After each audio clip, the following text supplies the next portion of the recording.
Hey, Justin. Welcome to Milwaukee. For you, obviously, this is another stop on your NBA journey. Just kind of what do you think about as you get to a new city, and then kind of what do you think about as your possibility and your opportunity here with the Bucks? Yeah, I mean, I think, for one, it's a winning organization, a very family oriented organization. And so that kind of fits just kind of my MO right off the bat. And, it's a great group of guys, coaches, even the front office guys that I've met um, are very personable. And so for me, my goal is just to come in here, grow relationships, get better each and every day. And however else everything else plays out, that's how it plays out. But I'm just trying to kind of put myself in the best situation, if there is an opportunity. If not, just building relationships and getting better with these guys. So that's kind of my overall goal. With a team around the top of the Eastern Conference, obviously there might not be a ton of opportunity as far as playing time goes. How do you kind of view that, and just the idea that even though maybe there won't be a lot of time on the court, there's an opportunity to be around a winning organization? For sure. And that's why I say for me, it's just going in each and every day and trying to get better. Whether that's before and after practice, in practice, before games, maybe even after games, whatever it is, just trying to get better. And then if there is an opportunity, like I said, then trying to take advantage of it. But, it's tough, coming in so late and a team that's so good already. For me, it's just kind of sitting there and doing whatever my job is to the best of my ability. Zora Stevenson with Bucks TV. How has it been coming in at this stage of the game, so to speak? I mean, less than 20 games left in the regular season? I mean, the team's kind of established. How do you even approach kind of getting intertwined with everybody? Yeah, I mean, I think that's one thing that people take for granted. I mean, I was with a totally different team, totally different players, totally different staff, and then all of a sudden, like you said, with less than 20 games left, and all these guys are they got their relationships, they got their playing time, they got all their routines, all that sort of stuff, and I try to have to, fit into all of that. But for me, it's just trying to be that positive voice. Whether it's on the bench, in practice, on the court, whatever. And then me personally, just trying to get better and try to show that these guys can trust me as well.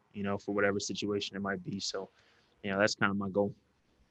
I can hear like your approach to this. You brought up like relationships and just trying to get better. Was that always the approach you had? Because I mean, you're a basketball player, you want to play. Have you grown into realizing that there's other pros to being a part of organizations just in the playing time? Does that make sense?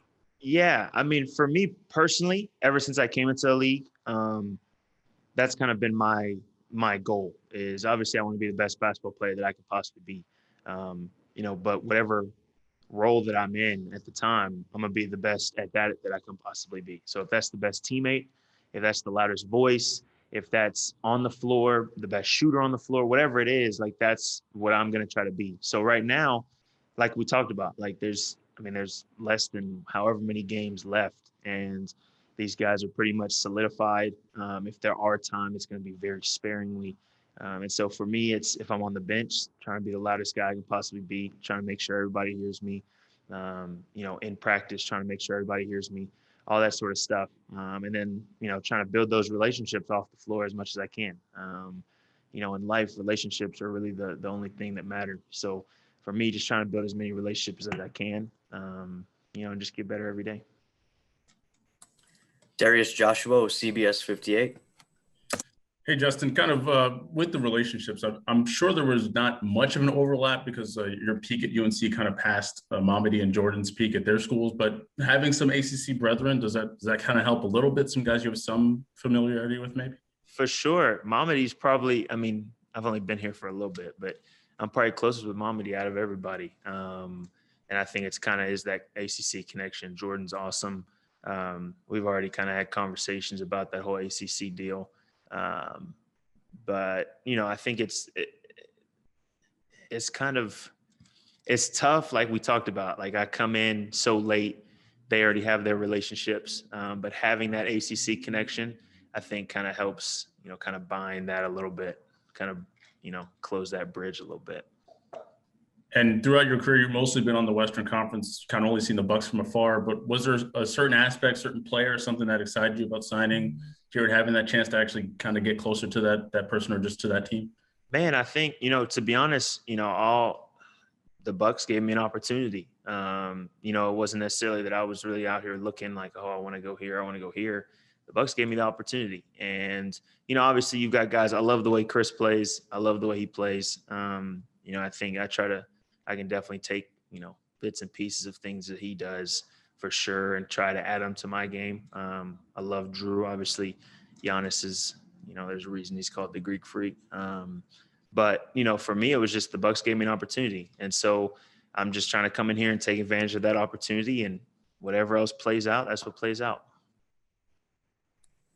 Great. Thanks, Justin. Appreciate it. Appreciate it.